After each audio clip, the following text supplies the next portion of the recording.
il est très important que nous nous mobilisions parce que vous voyez aussi, et Léonore en a parlé, qu'il y a quand même un certain nombre de grandes manœuvres du gouvernement pour essayer de casser l'opposition populaire et nationale que constitue le RN.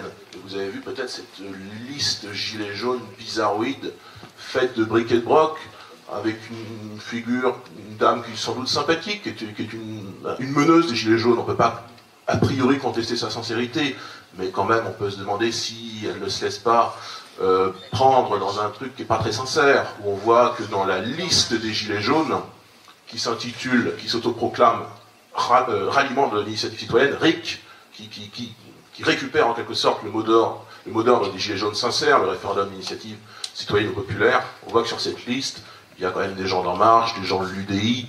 On soupçonne qu'il y ait le financement de Bernard Tapie, qui n'est pas la figure de la classe politique la plus honnête qui soit. Hein, je n'ai pas besoin de vous le dire, je crois.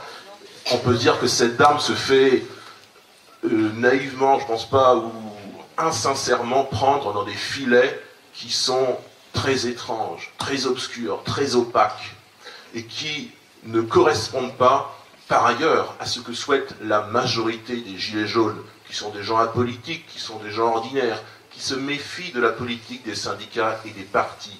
Et on ne peut pas leur donner totalement tort, parce que la politique, ces dernières décennies, c'est pas vraiment Jojo, l'alternance droite-gauche. Bon, on peut comprendre qu'ils s'en lassent. Cette liste gilets jaunes, si elle se fait, elle nuira, vous devez bien le comprendre, principalement au Rassemblement national. C'est le but. C'est le but du gouvernement. Il y a toujours eu comme ça, on va faire un exposé historique, mais il y a toujours eu comme ça aux élections européennes, des petites listes bizarroïdes qui font 5-6% à la fin et qui enlèvent généralement des voix au RN, au FN de l'époque.